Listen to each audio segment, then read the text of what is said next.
Jace Mercer was used to being the only human on the star station Carix-9.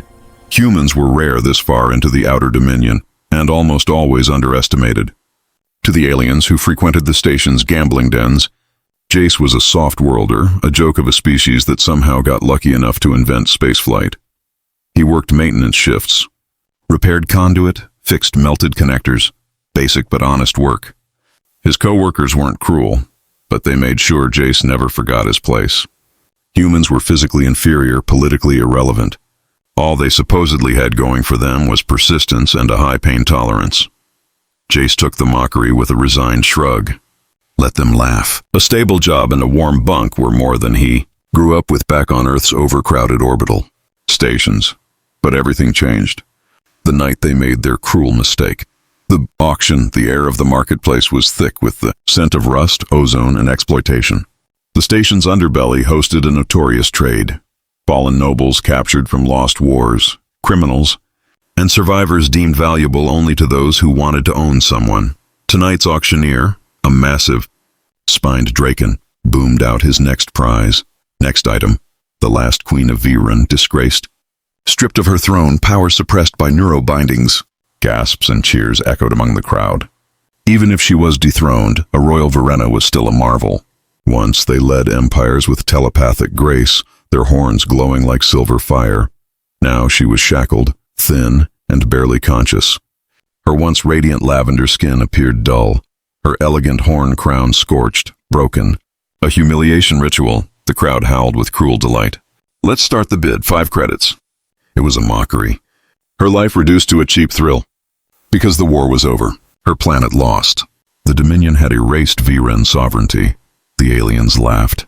Who would even want such damaged royalty? That's when someone shoved Jace toward the front. Let the human take her! Yes, a pet for a pet. Give little Earth thing a queen. Let's see him rule. Suddenly dozens of credits flashed, not because they wanted her, but because mocking Jace was entertaining. The auctioneer slammed his hand down. Sold! To the human. Jace didn't even realize it was done until the cold binding chain was shoved into his hands. The crowd roared with malicious amusement. A fallen queen given to the lowest species they knew. A cruel joke. He looked down into the eyes of the alien woman forced into his care. She looked away, ashamed. Different kind of prison, they gave him a slum-level habitation pod. Barely enough space for 2. Jace helped her inside. You don't have to be afraid, he murmured. She did not respond.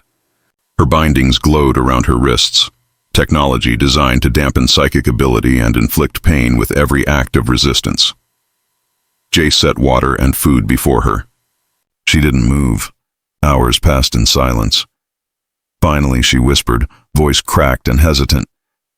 Do you intend to command me? Jace blinked. No, why would I? She lifted her head, incredulous. I am a fallen queen. I exist only to serve the whim of the one who owns my chain. Jace stared at the chain as though it were a venomous serpent. Then, without hesitation, he dropped it. It clattered loudly against the metal floor. Her eyes widened. You are releasing your control? I never wanted it. You're free here. She stared at him, utterly unable to process the concept. Jace sat on the opposite side of the room, giving her space. Eat when you're ready. He didn't ask questions. Didn't demand thanks. Just went to sleep on the floor, giving her the cot. For the first time in years, someone treated her like a person. Her name, by the second day, she spoke again.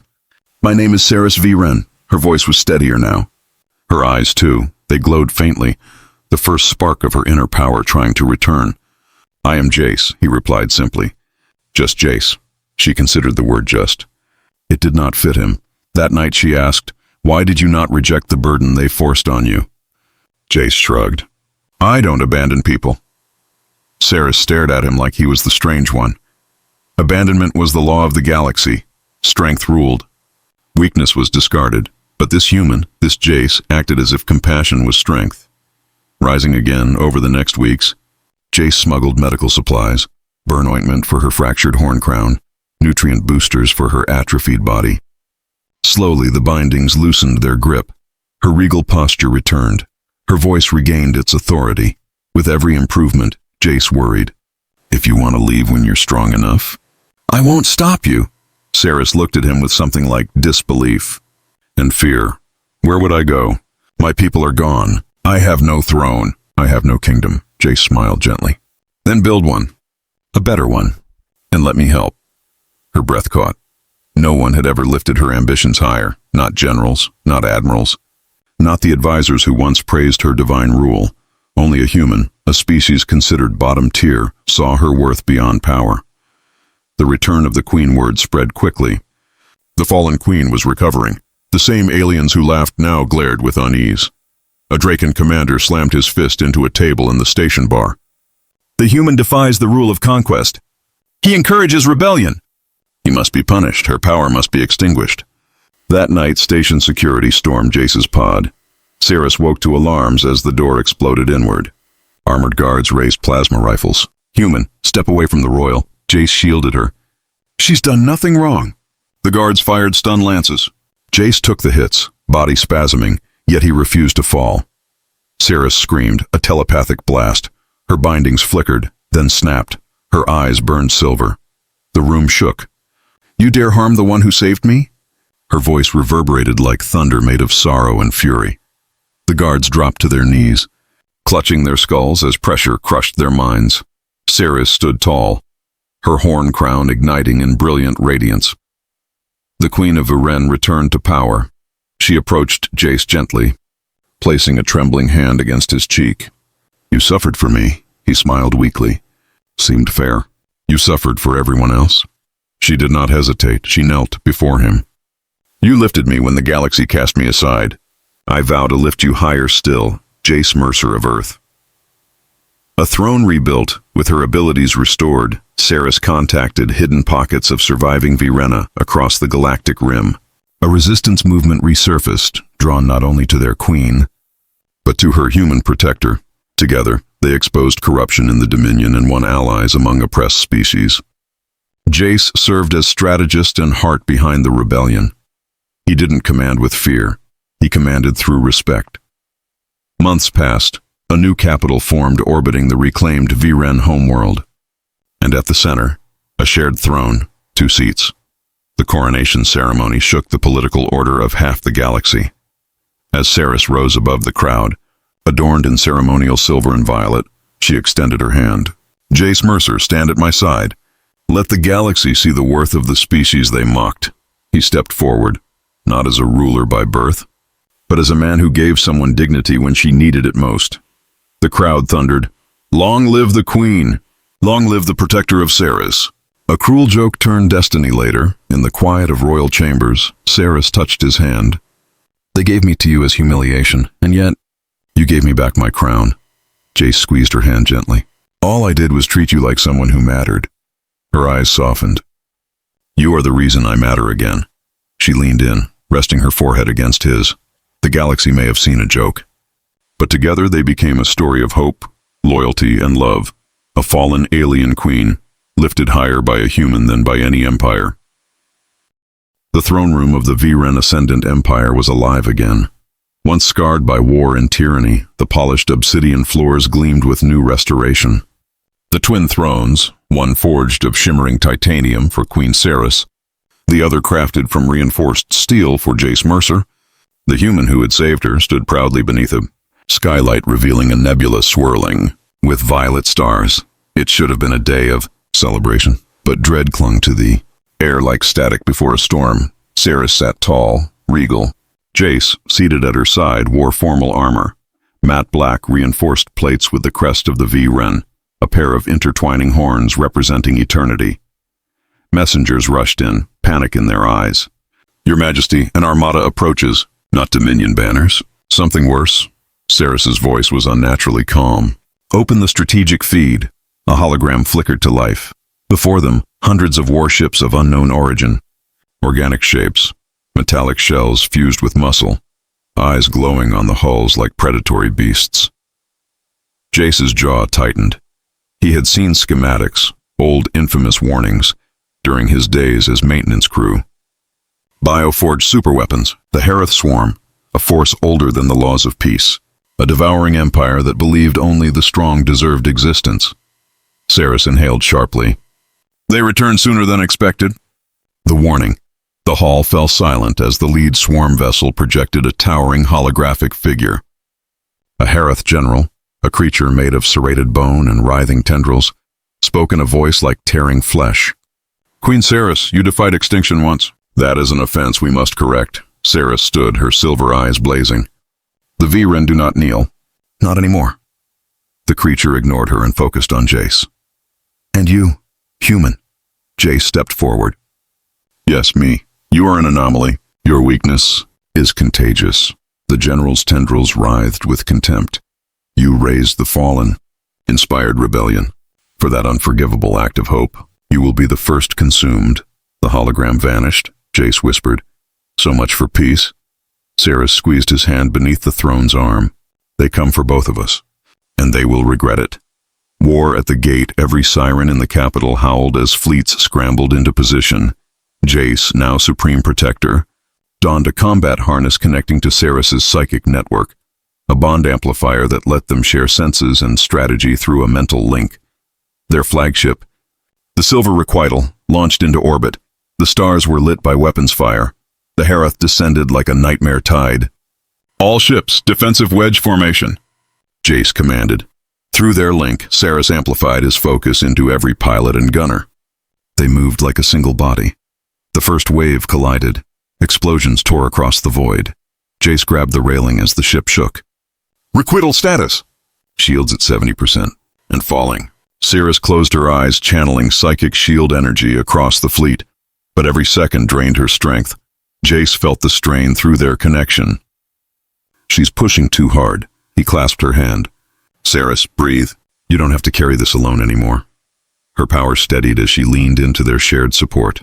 Together, they extended a force barrier that redirected an entire bombardment wave. Cheers erupted across the but this was just the beginning. The swarm descends. A monstrous Herath Titan ship tore from hyperspace, a living dreadnought with tendril cannons. Jace froze. That thing is the size of a moon. Ceres paled. The Devourer class. It erases civilizations. It launched a blast, pure antimatter, straight, toward the core of the Viren homeworld. The shield networks wouldn't hold. Ceres dropped to her knees. Jace caught her as the feedback hit them both through their bond. We can't stop that. Her voice broke, not with fear but fury. I will not lose my home again. Jace grit his teeth. Then let's outsmart them. The human strategy. Humans weren't known for strength or psychic power, but for adaptation. Jace shouted to command. All ships, dump power from weapons into engine drives. Aim for the Devourer's mouth and ram the blast wave. Ceres gasped. That will cause a quantum feedback collapse? Jace smirked. Exactly, the fleet charged. Engines flared white. The antimatter wave hit, only to be redirected into the Devourer's firing maw itself. The Titan ship violently imploded, a sun of fire swallowing its bulk. The entire sky lit like day. When the light faded, silence reigned. Before a roar of victory shook comm channels. We did it! The humans saved us! Long live the consort protector. Ceres smiled at him with something deeper than pride. You lifted a queen. Now you lift a people. But the battle was not yet won. The enemy's true goal, their sensors pinged. A smaller vessel slipped past the chaos, heading for the capital palace. They're after the throne world, Jace growled, and the queen, Ceres added. They raced planet-side. Jace and Ceres burst into the throne room just as Herath assassins materialized. 8 skeletal beasts covered in blade-like armor. Jace drew his rifle. Ceres's horn ignited in blinding silver. One lunged. Jace fired. Staggering it, another aimed for Ceres. Jace dove, taking the blow instead. Claws ripped into his armor. Ceres screamed his name and unleashed a psychic shockwave so powerful the palace windows shattered outward. 3 assassins crumpled instantly. Jace staggered to his feet, blood dripping. I'm fine. Hit harder! Ceres laughed breathlessly, warrior fire flaming in her expression. Side by side, they fought. Jace's tactics and human instincts made him unpredictable. Ceres moved with royal fury. Every strike a declaration. No one hurts him. Together, they dismantled the assassins. Only one remained, and Ceres lifted it telekinetically, voice cold. Tell your swarm, the queen rises. And Earth fights beside her. She crushed the creature into dust. The vow of Crown's medical teams rushed toward Jace. He waved them off. Instead, he turned to Ceres, gently wiping blood from her cheek. Her eyes shimmered, not with power, but with emotion. "You would die for me," she whispered. He smiled softly. "I would live for you." She leaned into his forehead, their horns touching, her culture's deepest vow. "Then let us rule not through fear, but by lifting each other higher." Cheers outside the palace grew louder and louder. The galaxy had witnessed what humans could do, rebuilding hope. The swarm regrouped far beyond the rim, but they did not return. Not immediately. They now feared something new.